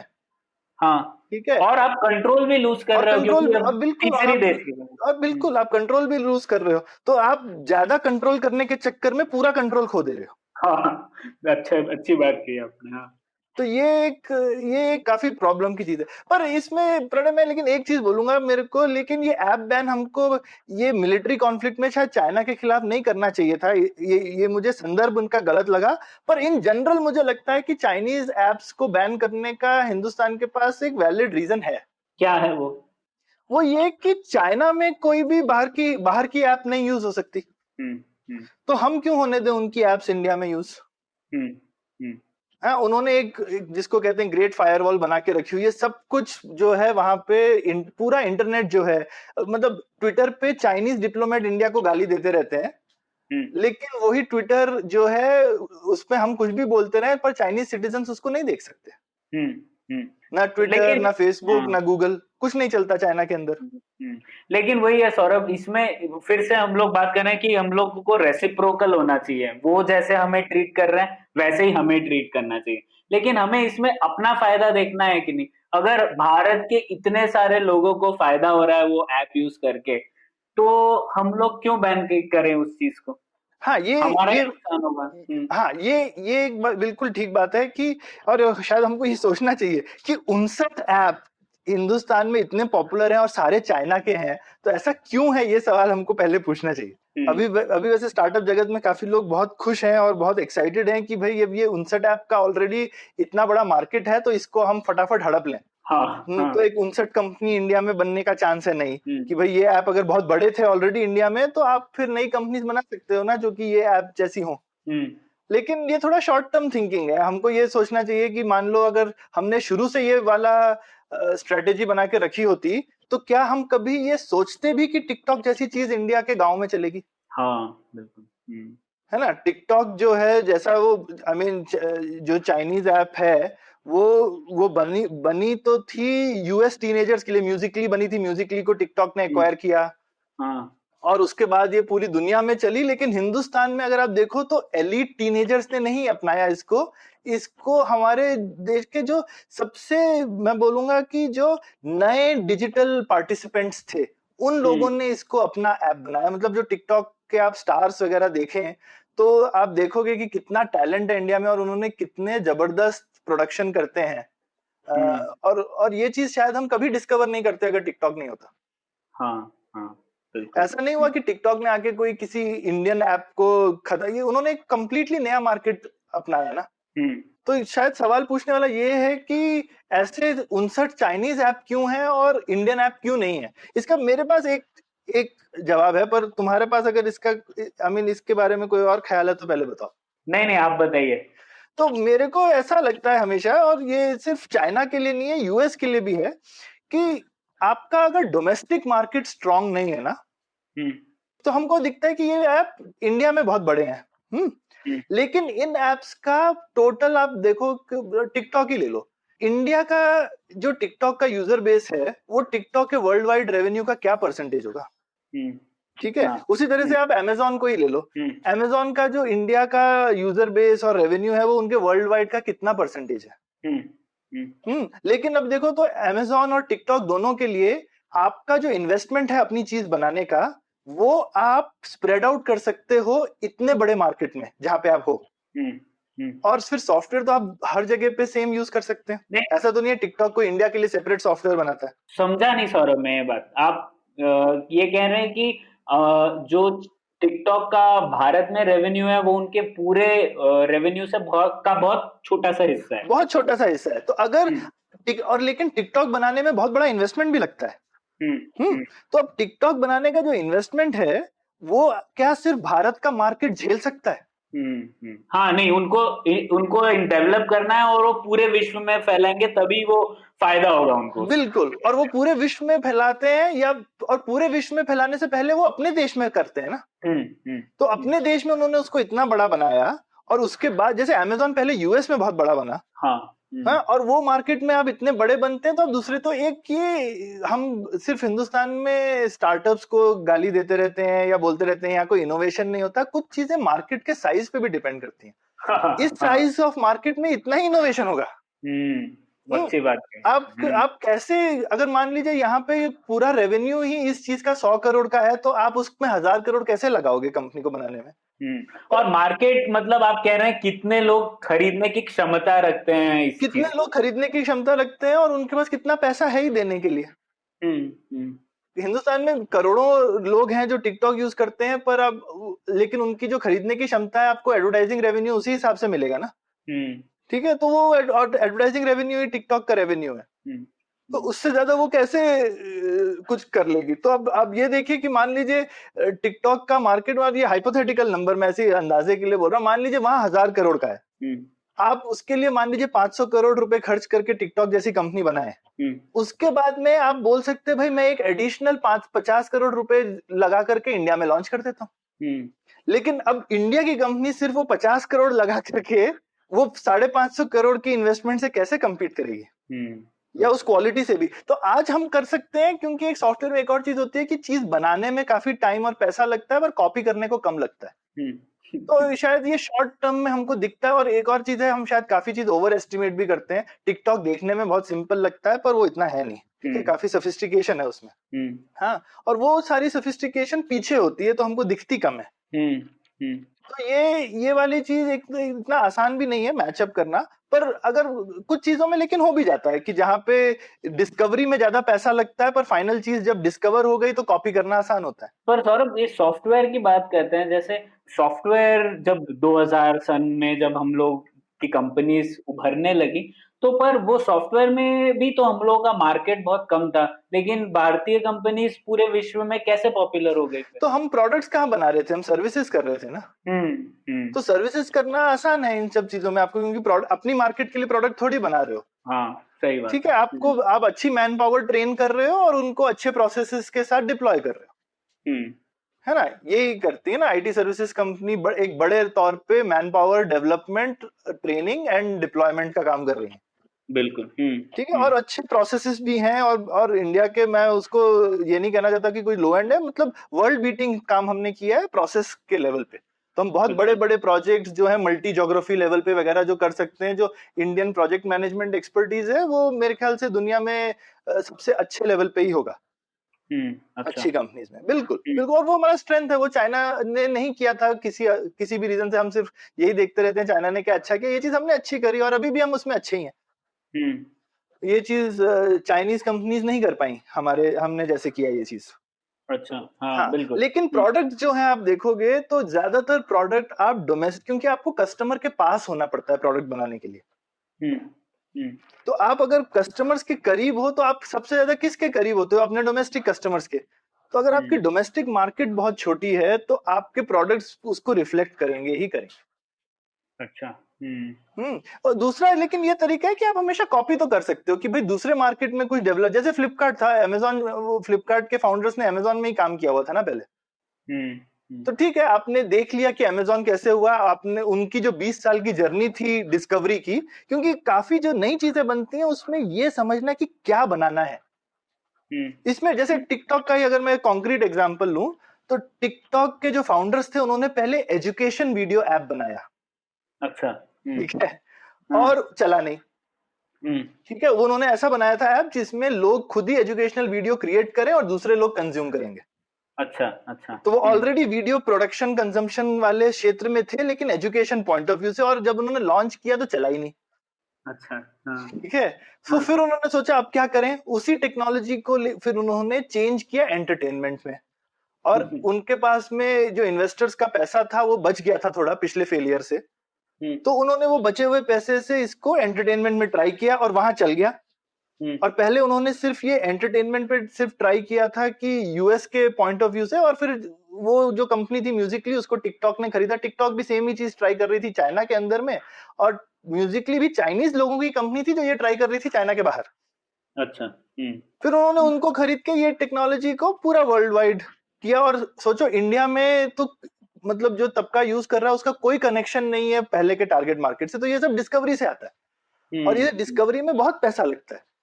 हम्म तो ये जो एक्सपेरिमेंटेशन और गलती करने के लिए जो पैसा चाहिए, हम्म ये पैसा इंडिया में नहीं है। हम्म। बनी हुई बिल्कुल। एकदम चीज है तो उसको हम कॉपी करने के लिए चाहते हैं, और फिर उसमें बहुत सारे लोग हैं कि भाई आप ये तो बनी हुई चीज है, ये जैसे होता है ना, ये बैंक चल रहा है बस अब ये मुझे दे दो। हम्म तो ये थोड़ा नेशनलाइज, ये थोड़ा हफ्ता वसूली नेशनलाइजेशन वाला माइंडसेट है। तो ये शॉर्ट टर्म में ये अच्छा है, लेकिन हमको सोचना चाहिए कि हम लॉन्ग टर्म अपने लिए क्या करें।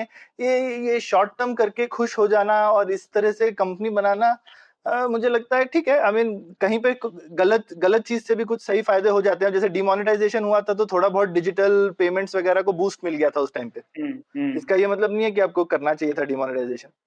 हाँ। तो इधर ये भी है कि ये ऐप बैन शायद नहीं करना चाहिए था, पर अभी हो गया है तो इसके कुछ पॉजिटिव साइड इफेक्ट निकल सकते हैं इंडियन कंपनीज के लिए, स्टार्टअप्स के हाँ, लिए। नहीं, वैसे तो हर पब्लिक पॉलिसी का किसी न किसी को फायदा तो जरूर होता है, कितनी भी खराब हो, हाँ हाँ, क्योंकि इतने लोगों को इम्पैक्ट करता है और स्टेक होल्डर्स इतने अलग अलग होते हैं कि आप सबसे घटिया पॉलिसी भी ढूंढ लो, मैं आपको उसके 5 फायदे दिखा सकता बिल्कुल बिल्कुल। तो आई थिंक इसके इसके कुछ कुछ फायदा इंडियन वीसीज और इंडियन स्टार्टअप्स को इसका कुछ फायदा होने वाला है ऐप बैन का। हूँ। पर सौरभ, आप ये कह रहे हैं क्या फिर कि क्योंकि हमारा मार्केट अभी छोटा है, ये सब एक जीडीपी का फंक्शन है, अगर हम लोग अमीर हो जाएंगे तो हमारे इन्वेस्टर्स भी ज्यादा रिस्क टेकिंग हो जाएंगे, ज्यादा पैसा होगा, और हमारे जो कस्टमर्स हैं वो भी ज्यादा पे करने की क्षमता रखेंगे। बिल्कुल बिल्कुल, फोकस तो हमारा उसी में होना चाहिए कि हमको बड़ी इकोनॉमी बनना। आई थिंक वो तो एक एक यथार्थ सत्य हमारे लिए है ही अभी, और रहेगा हाँ अगले 30-40 हाँ साल की, हमको उसी पे फोकस करना चाहिए। तो हाँ उसमें अगर हम जाए तो ये ओवरऑल भी जो हमने आत्मनिर्भरता का जो हम लोगों ने अभी व्यू पॉइंट बना रखा है वगैरह, वो हमारे लिए अभी ठीक नहीं है। ये हमको, ये बाकी देश कर रहे हैं, जैसे यूएस करे या चाइना करे या बाकी या यूके करे, वो ऑलरेडी अमीर है, उनकी स्ट्रेटेजी हमको थोड़ी कॉपी करनी चाहिए। हम्म। नहीं, आप बोल रहे थे ना कि कैसे भारत को फ्री ट्रेड का चैंपियन बनना चाहिए। अरे बिल्कुल बिल्कुल, अब वो 1700 में यूके फ्री ट्रेड का चैंपियन था ना, क्योंकि उनको अमीर होना था। हाँ अगर हाँ वो ट्रेड नहीं करते तो उनका क्या होता, और वो लोग तो देशों से लड़ाई करने को तैयार थे कि अगर आप फ्री ट्रेड नहीं करने दोगे हमको, हाँ क्योंकि हाँ। उनका अस्तित्व ही नहीं था बिना फ्री ट्रेड के। तो हमको आज की डेट में 1700 का यूके बन जाना चाहिए, क्योंकि हम्म। हम अभी उस स्थिति में हैं जहां पे बाकी लोग बड़े बड़े हैं और हम अभी उभर रहे हैं। हम्म। तो हमको स्टेटस को ब्रेक करना है। बाकी लोग स्टेटस को रखना चाहते हैं, हमको थोड़ी स्टेटस को रखना है। हाँ हाँ। हम तो स्टेटस को के चैलेंजर हैं, बाकी लोगों को हमसे घबराना चाहिए। हम्म। हमको तो बोलना चाहिए कि भाई फ्री ट्रेड दुनिया की सबसे अच्छी चीज है, और उसको रोकने वाला जो है वो बहुत बड़ा गुनहगार है। बिल्कुल। तो हम तो लेकिन उल्टी जगह पे चले गए हैं कि हम कह रहे हैं नहीं नहीं, फ्री ट्रेड नहीं, आत्मनिर्भरता, हम ट्रेड रेट कम करेंगे, अपनी चीज बनाएंगे, खुद उगाएंगे, खुद खाएंगे, पीछे की सब्जी अब अपने किचन गार्डन से इस गाजर तोड़ के खाएंगे। हाँ हाँ बिल्कुल। सौरभ, तो मतलब फ्री ट्रेड सिर्फ फ्री ट्रेड एक आइडियोलॉजी है इसलिए नहीं, इसमें हम लोगों का फायदा है, इसीलिए हमें उसका प्रोपोगेशन करना। बिल्कुल, यूके में भी कौन सा वो इसलिए कर रहे थे कि हमें उनका फायदा था, इसलिए उसको प्रमोट कर रहे थे ना। हाँ, अपना उल्लू सीधा करना है इसमें बस। हाँ, तो हमको हमारा आज आज की डेट में हमारा फायदा फ्री ट्रेड तो, और उसमें हम देखें तो फिर हमको हमारा, हम अगर चाइना की तरफ से बैन करते हैं, या even I would say Pakistan का भी ट्रेड, हमको तो बोलना चाहिए हम किसी का बैन नहीं करेंगे, हमको क्या नुकसान है। हम्म हमको बोलना चाहिए कि फ्री ट्रेड सबसे अच्छी चीज है, यूएस को भी नहीं करना चाहिए बैन, किसी को नहीं करना चाहिए। फ्री ट्रेड दुनिया के लिए बहुत अच्छा है, क्योंकि हमारे लिए अच्छा है। हाँ, वही सौरभ, और मैं हम लोगों ने पिछले एक दो एपिसोड पहले जो रिकॉर्ड किया था उसमें हम लोगों ने ये भी डिस्कस किया था कि कैसे हम लोग एक फ्री ट्रेड अग्रीमेंट बना सकते हैं बांग्लादेश, और शुरुआत वहां से कर सकते हैं हमारे नेबर से, और फिर उसका और दूसरे देशों में भी बढ़ा सकते हैं। बिल्कुल, जहां पे मौका लगे हमको लगा देना चाहिए, हमको तो किसी के साथ भी करने में नुकसान नहीं है ना। हम्म तो हमको ऑलमोस्ट सब जगह ही फायदा दिखता है, कहीं एक आध जगह हो सकती है, मुझे लगता है एग्रीकल्चर वगैरह में हमको ध्यान रखने की जरूरत होती है। तो इसके लिए यहाँ पे भी ना थोड़ा ट्रेड पॉलिसी हमेशा नुआंस्ड होती है। मतलब आप चाहे बोलो जोर जोर से फ्री ट्रेड, उसके बाद भी आपको थोड़ी बहुत चीजें, मतलब जब यूके भी इतना फ्री ट्रेड बोलता था, पर अपने इंपोर्ट्स में तो वो कभी कभी रोक के रखता था चीजें। हम्म इंडिया का सूती कपड़ा अपने यहाँ नहीं आने देता था ना। हम्म तो आप बोलोगे फ्री ट्रेड, लेकिन उसके बाद भी दिमाग लगाओगे, हम्म। तो उसके नहीं, लिए हाँ। बिल्कुल, मुझे लगता है इसमें भी थोड़ी सीक्वेंस की जरूरत है। जैसे कि एग्रीकल्चर में ही ले लीजिए, कृषि में अगर हम लोग इन्वेस्टमेंट बाहर से लेने की बात करें तो उसके लिए हमें एकदम उत्साहित होना चाहिए, क्योंकि बिल्कुल इन्वेस्टमेंट बाहर से आएगा तो सबको फायदा होगा। शायद हाँ, ट्रेड, हमारा सामान वहां जाएगा, वहां का सामान यहाँ आएगा, उसके बारे में हम थोड़ा डिसीजन थोड़े सालों बाद ले सकते हैं, लेकिन हम लोग आज की स्थिति में इन्वेस्टमेंट भी नहीं आने देते और हम लोग ट्रेड भी नहीं करने देते, वहां पे बिल्कुल हम। बिल्कुल, और वहां पे हमको लेकिन दूसरे लोगों पे चढ़ना चाहिए कि भाई आप जो है हमारे एग्रीकल्चर प्रोड्यूस के एक्सपोर्ट पे तो बहुत जगहों पे पाबंदी है। बिल्कुल। ठीक है, जिसको नॉन ट्रेड बाकी जगहों पे, और किस चीज को लेकर के है कि भाई सफाई नहीं है, कीड़े आ जाएंगे। नॉन ठीक है, टैरिफ बैरियर्स नॉन जिसे टैरिफ कहते बैरियर इंडिया के ऊपर खूब लगे, तो इंडिया को सबके ऊपर चढ़ जाना चाहिए कि फ्री ट्रेड का क्या मतलब है। भाई अगर हैं। हमारा हाँ प्रोडक्ट अच्छा नहीं है तो आपका कंज्यूमर नहीं खरीदेगा ना, गवर्नमेंट क्यों बीच में कूद रही है। हाँ, गवर्नमेंट कहाँ से क्वालिटी चेक करने लगी है। हाँ, गवर्नमेंट को क्या भैया, अगर हमारा आम सड़ा हुआ है तो आपका कंज्यूमर नहीं खरीदेगा, आप क्या बीच में पड़ रहे हम्म, हो। हाँ ठीक है, हाँ। तो हमको इस तरह से उनके ऊपर चढ़ना चाहिए कि भाई अगर हमारा दूध अच्छा नहीं है तो आपका बंदा नहीं खरीदेगा। हम्म। ठीक है, लेकिन ये क्या बात हुई। तो फ्री ट्रेड जब आप बोलते हो तो आपको आपको उसको फॉर्मुलेट अपने हिसाब से करना है, हाँ, अच्छी वो बात बोली। इंपॉर्टेंट चीज है। वही है। तो सौरभ, वैसे ऐप बैन इस हालात में जो किया, वो तो मुझे लगता है एक भारत की कमजोरी दर्शाता है। अगर हम लोग वहां पे, चाइना ने मिलिट्री एक्शन किया, हमारे कितने सोल्जर शहीद भी हो गए, और उसके रिस्पॉन्स में अगर हम लोग एक ऐसा ऑप्शन लेते हैं जहां पे हम लोगों ने चाइना के ऐप को बैन किया, चाइना का नाम भी नहीं लिया, और इसका नुकसान सिर्फ कुछ एक चाइनीज कंपनी को होगा, उसमें हम लोग खुश कैसे हो सकते हैं? हाँ, नहीं वो तो मुझे लगता है प्रणय ठीक बात है। मुझे लगता है कि आई मीन ये हमारी शायद लैक ऑफ इमेजिनेशन दिखाता है, कमजोरी से भी ज्यादा। हाँ, और लोगों ने तो इसको डिजिटल स्ट्राइक भी बोल दिया है सौरभ, सर्जिकल स्ट्राइक का डिजिटल वर्जन है। हाँ अच्छा ठीक है, तो ये मुझे लगता है कि ये ठीक है, ये दूसरी आई मीन किसी एंगल से कहीं पे इसके कुछ फायदे हो सकते हैं, पर ओवरऑल आई मीन हम बहुत कुछ कर सकते थे और हमने ये चूज किया, ये तो थोड़ी सी आई मीन मुझे तो मतलब जिसको कहते हैं ना, मतलब ये देख के दुख वाली चीज, मेरे हिसाब से तो दुख वाली चीज है, और हमको काफी इंट्रोस्पेक्शन करने की जरूरत है कि यही ऑप्शन क्यों निकल के आया इतने ऑप्शंस में। ये हमारे प्रोसेस की, हमारे पास जो इंफॉर्मेशन है, जो हमारी पॉलिसी मेकिंग की प्रोसेस है, सब पे क्वेश्चन मार्क है। हाँ, और सौरभ मैं तो कहूंगा कि अगर हमारे पास यही ऑप्शन रह गया था तो हम लोग अभी ही स्ट्रेटेजिकली ऑटोनोमस नहीं है, क्योंकि अगर हमारे पास चाइना से निपटने के लिए सिर्फ इस तरीके के ऑप्शन बच गए तो हम लोग कैसे कह सकते हैं हम स्ट्रेटेजिकली ऑटोनोमस है? बिल्कुल, अब मतलब हम उनका नाम ही नहीं ले सकते अगर। हाँ तो फिर क्या स्ट्रेटेजिक ऑटोनॉमी रह गई ना। हाँ, तो हम लोग को वैसे सोचना चाहिए, ना कि हम लोग यूएस की सहायता लेंगे या फिर यूएस के साथ ट्रेड करेंगे तो हम लोग स्ट्रेटेजिकली ऑटोनोमस नहीं होंगे, वैसी बात नहीं है। बिल्कुल बिल्कुल नहीं, मैं मतलब बिल्कुल इस बात पे सहमत हूँ प्रणय कि ये काफी आत्मचिंतन करने वाली चीज है कि ये जो हुआ, आई मीन ये एपिसोड तो जैसा भी, और अगर डिफ्यूज हो जाए शांतिपूर्वक वो एक बात है, लेकिन इस पूरे एपिसोड में बहुत सारी हमारे लिए लॉन्ग टर्म चिंताजनक चीजें हैं जो हमको सोचनी चाहिए। ठीक है सौरभ, तो फिर इसी आत्मचिंतन वाले पॉइंट पर हम लोग देखते हैं, हम लोग रिक्वेस्ट करेंगे हमारे लिसनर्स को भी कि थोड़ा सोचिए इस बारे में और आपके क्या विचार हैं बताइए हमें। puliyabazi@gmail.com पर हम अवेलेबल हैं, ट्विटर पर भी हैं, तो बताइए हमें, और इसी बात पे ये पुलियाबाजी खत्म करते हैं। शुक्रिया।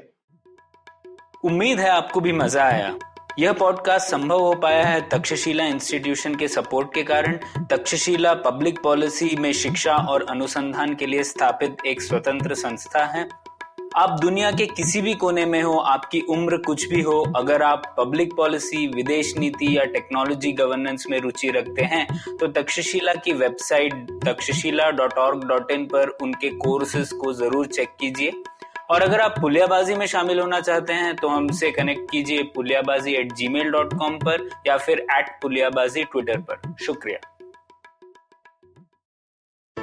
I hope you enjoyed that show. I'd like to thank our sponsors this week, Paytm Money and Intel. So, been a really exciting week on the network this week. We've had some really cool stuff. My old friend Vivek Lad was on Storytellers and Storysellers. Definitely do check that out. On Cyrus Said, we had Ashwin Sanghi on Thursday's episode, and Cyrus and myself did a cock and bull, just the two of us. That was fun as well on Monday. Do check that out. Masaba was on Advertising is Dead, which was another really, really strong episode from Varun. And on the sports front, both Edges and Sledges, Football Shitball had some really fun episodes. That's the Football Twaddle. Do check those out as well. And if you haven't been paying attention and you haven't been listening to Smile India in these times, I don't know why you aren't. It's the most uplifting show that you could listen to. It's a short, bite-sized piece of really positive things that happen in India. Do definitely check that out. And with that, we hope to see you again next week. Do you wish you were smarter? Well, so do we. But the next best thing? We could make you sound smarter. And to help you with this endeavor, we are Simplified, a podcast that attempts to break down the complex world around you with a little knowledge, a lot of poor jokes, and a ton of random trivia. Episodes out every Monday. On the IVM Podcast app or wherever you get your podcasts. See ya!